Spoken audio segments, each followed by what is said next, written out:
Hey there guys, this is Man of Technology and Vlogs. Today we're gonna find out the pros and cons of the Nissan Magnite. I have also included the could have been betters of the Magnite. Without further delay, let's get started. Firstly, let us talk about the pros of the vehicle. As you can see, it has a spacious cabin. It is roomy inside the cabin. To add to the comfort levels of the rear seat, they have provided the seat at a higher position when compared to the front two seats. We will sit quite a bit higher than compared to other cars. The second thing is the headroom. It's more than adequate, I could say, and the under thigh support is best in segment. I have tested the Nexon one also. I feel utmost comfort in the rear seat. It's even better than the front seat. That's the level of comfort that the rear seat will offer in Nissan Magnite. Wait. There is one thing to note here. The rear seat recline angle is not so good. We will sit quite a bit upright, which is not good as my liking. The next thing which I will appreciate for the Nissan is advanced tech. For example, in many cars the gearing ratios will be similar. For example, in first gear we should go up to 20 kilometers and we should go up to 35 or something in second gear. Like that it goes on increasing. But in Magnite observed that the gear shift indicator will demand on the basis of the situation. For example, if we are overtaking anyone, if we are in fifth and at a speed of 60, other cars will not give a gear shift indicator, but in Magnite we will receive a downshift indicator, so we should downshift into fourth to get the power. That's what I appreciate in Nissan Magnite. It comes with advanced tech. Now, one of the most important thing of a car, it's good ride and handling. As you can see now we are at 109 or 110. The car is quite stable. One more thing to note here guys, I gonna tell you one con about the Magnite. That is, it reaches 100 very fastly. I mean, it takes less time, but after 100 it takes much time to reach higher speeds. That's one con to note here. As you can see, here comes a sharp turn. Now we are turning here with a speed of 102 kilometers per hour. So I could say that the Magnite offers good ride and handling. One of the most important things in the car is its AC guys. In Nissan Magnite, no need to worry about it. It chills the cabin in no time at all. As you can see, I have kept it at 24 degrees Celsius. The blower speed at maximum level. As you can see, the paper is moving quite vigorously.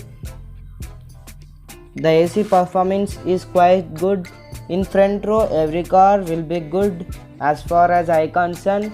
In back row we should check it. So let's have a check at the AC's performance at the back row. As you can see it guys, the AC reaches the back row. I have kept the blower speed at maximum level. In summers we generally use the maximum blower speed. So as you can see, the paper is continuously shaking due to the air conditioner. The next thing is the cost cutting guys. As far as I concern, they did not do any cost cutting at all. The only cost cutting that you can find is the spare tire is not an alloy, but as you can see, they provided LED fog lights which will not be provided by other companies. Here comes the next pro about the Magnite, that is its ground clearance. As you can see guys, it can go anywhere. We can take it to anywhere because of its high 205 mm ground clearance. As you can see it guys, it can do the off-roading without any effort. Without further delays, The next pro is, as you can guess it guys, it is the road presence.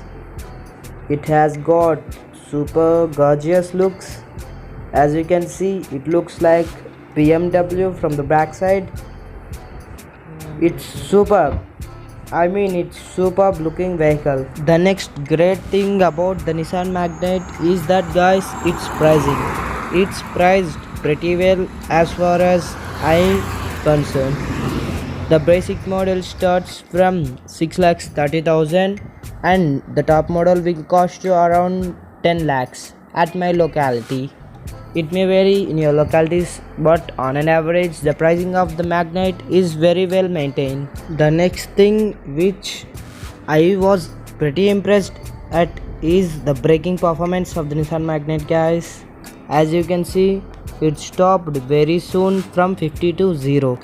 The next good thing about the Nissan Magnite is the amount of safety it offers guys.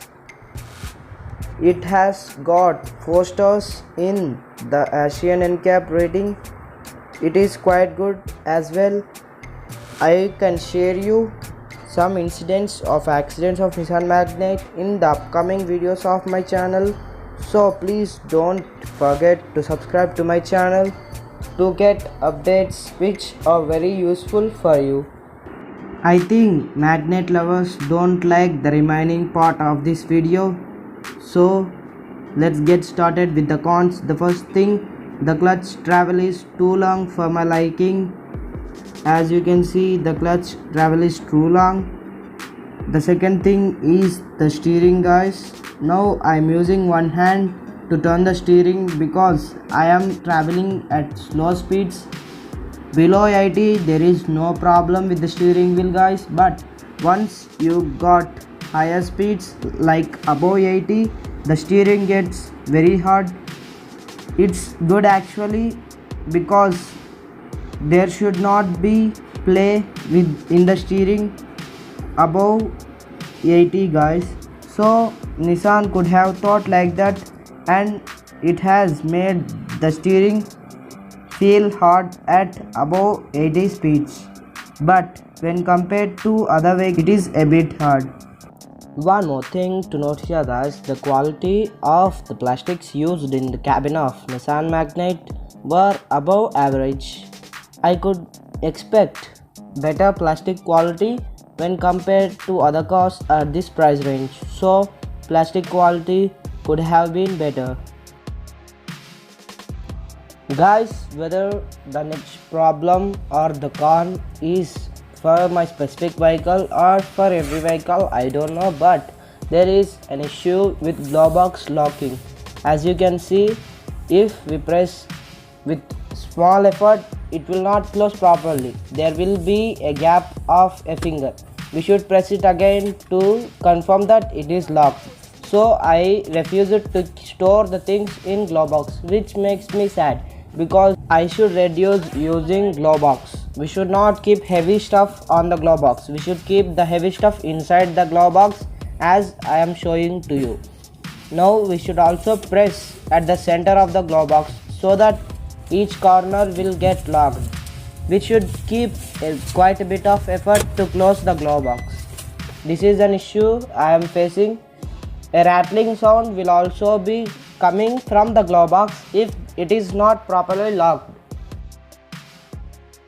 As you can see it guys, there is quite a lot of gap. Now we should press it again from that corner to get it locked. As you can see, now it is locked properly. Now there is no need to worry. There will not be rattling sound coming from it. One more issue with the central locking guys. If the automatic lock is activated, the car will automatically lock when we go above the 10 km/h. Once we stop the car and pull up the handbrake and turn off the engine, the other cars will definitely unlock by themselves, but this car will not unlock by itself. We should do it with the help of the switch given at the middle of the central console. Now all doors get unlocked.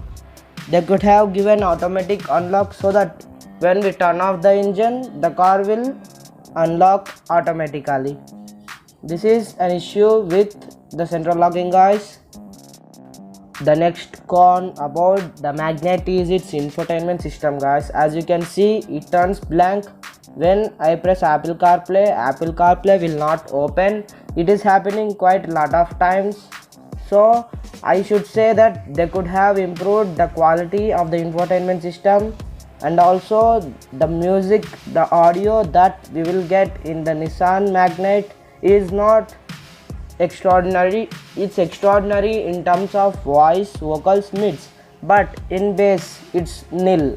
It's zero actually. There is no bass at all for my liking. My previous Grand Return has a lot more bass, but this has less bass compared to my previous Grand Return.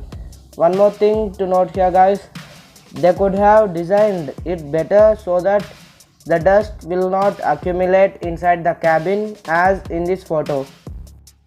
The other drawback of this car is asymmetrical design, guys. I don't know it's specifically for my vehicle or for all magnets, but if you carefully observe the rear of the Magnet, the right side light tail light is situated quite a bit low when compared to the left side tail light. They should have corrected it and given a symmetrical design, guys.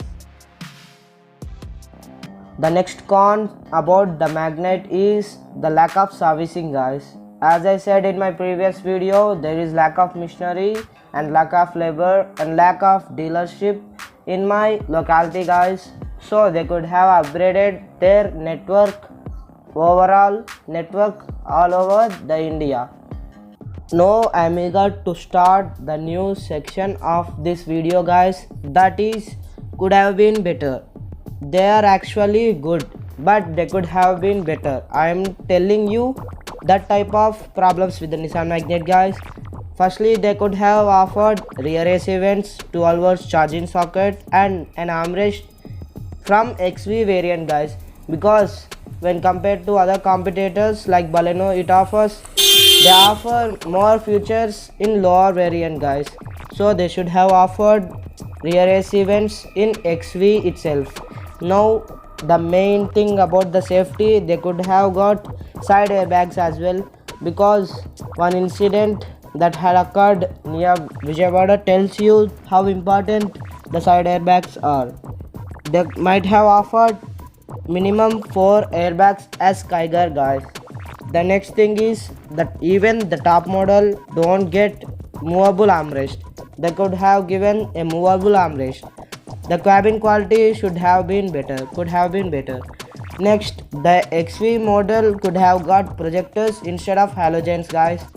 And also they could have offered the shark fin antenna, guys. The last but not the least con is the suspension sound, guys. The suspension sound hits into the cabin hardly, which is quite irritating. If you question me that whether I should skip the Magnet due to its cons, probably no, because other cars in this segment will also have cons.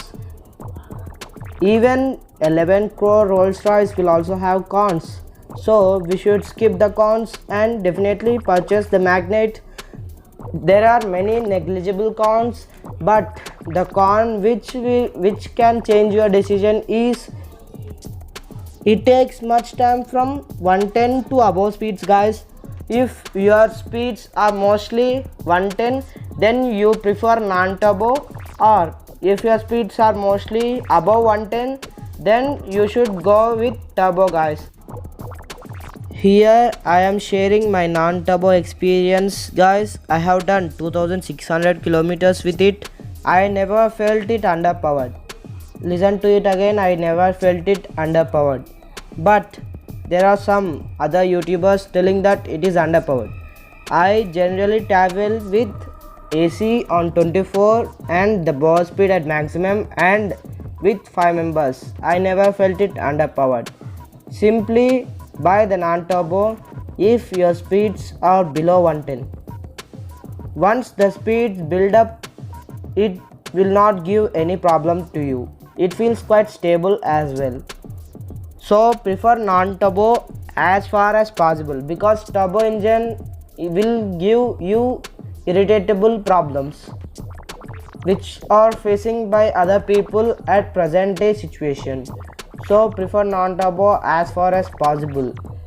Up to 110 there is no problem at all guys. Up to 80 it's even better than other cars because it has good low end punch.